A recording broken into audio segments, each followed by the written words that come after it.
శ్రీ వశిష్ఠ మహర్షి యొక్క గ్రంథ ప్రశంస.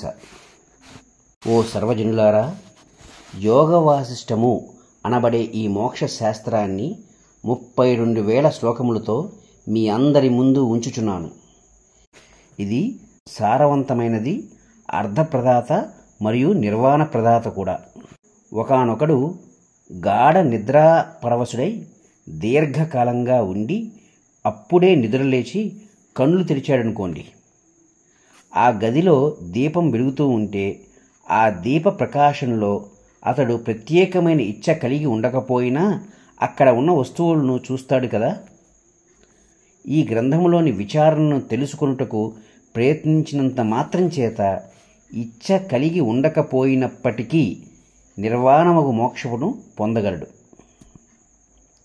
దీనిని మీరు స్వయంగా పరిశీలిస్తే చక్కగా గ్రహించగలరు, లేదా ఇతరులు వ్యాఖ్యానిస్తున్నప్పుడు వినటం జరిగినా కూడా మంచిదే. గంగాజలం సర్వ పాపములను హరించి వేస్తుంది కదా. అట్లే ఇందు చర్చించబడిన విషయమును విచారిస్తే అనేక జన్మలుగా వెన్నంటి వస్తున్న అజ్ఞానం తప్పకుండా తొలగిపోతుంది.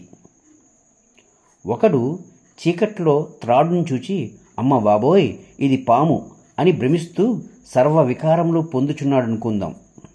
వానికి ఆ భ్రమ ఇప్పుడు తొలగిపోయేదెట్లా? అరే ఇది పాము కాదే, త్రాడు మాత్రమే కదా అని గ్రహించుట చేతనే కదా. ఈ గ్రంథమును అవలోకించినంత మాత్రం చేత ఈ దృశ్యము పట్ల, శరీరాదుల పట్ల కలుగుచున్నట్టి అనేక భ్రమలు సమూలంగా తొలగిపోతాయి. సంసార దుఃఖమంతా శమించిపోతుంది. మీరంతా పరమపురుషార్థమైనట్టి మోక్షము అంటే ఏమిటో గ్రహిస్తారు.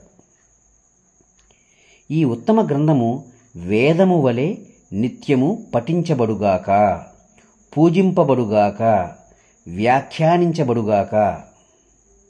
వేదములందు, వేద మహావాక్యములందు ప్రసరించియున్నట్టి జ్ఞానమే ఇందు ప్రసరించి ఉన్నది.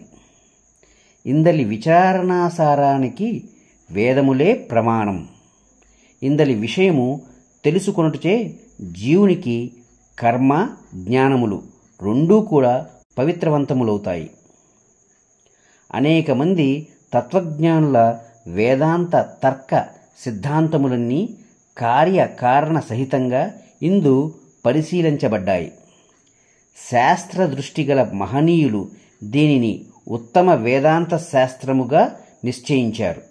ఓ ప్రియజనులారా, మహర్షులమైన మేము మీపై మాకు గల అవ్యాజమైన ప్రేమ చేతనే ఇదంతా చెప్పుచున్నాము. అంతేకాని మాయకు లోబడియో ఒకరి అభిప్రాయంను ఖండించుటకో మేము చెప్పుచుండటం లేదు. ఈ శాస్త్రము విచారించుటచే పరమోత్కృష్టమైన జ్ఞానము తప్పక లభించగలదు. తద్వారా ఈ జగత్తు మాయా అని తెలిసిపోతుంది. ఇది విచారించుటచే ఇతర ఆధ్యాత్మ శాస్త్ర గ్రంథాలు మరింత మధురంగా, సుస్పష్టంగా గ్రహించబడతాయి. నాయనలారా, ఈ అఖండ రామాయణము కావ్యము వలె లేదని, అనగా కథాగమనం తక్కువగా, చర్చ ఎక్కువగా ఉన్నదని దీనిని నిరాకరించకండి. స్వస్వరూపమగు ఆత్మ విషయమై ఏర్పడిన దట్టమైన అజ్ఞానం తొలగాలంటే ఓర్పు, నేర్పులతో కూడిన విస్తారమైన ప్రయత్నం అవసరమేనని మా అభిప్రాయం.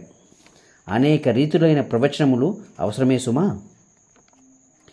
ఏది ఏమైనా నిష్కారణంగా ఆత్మ విషయం మరచి సంసార ఆసక్తులై ఉండటం శుభప్రదం కాదు. ధ్యానాదుల దృష్ట్యా స్వల్ప ప్రయత్నమే చేసి ఉన్నవారు కూడా మోక్షోపాయమైనట్టి ఈ గ్రంథం పఠిస్తూ ఉంటే క్రమంగా అమోఘమైన ప్రయోజనం పొందుచున్నారు. తత్వవిధులైన సద్గురువులు చెప్పుచుండగా శ్రవణం చేశారా? ఇక ఎంతో మంచిది. అట్టివారు తత్వజ్ఞులలో ఉత్తమోత్తములై పునఃసంసారమున పడబోరు.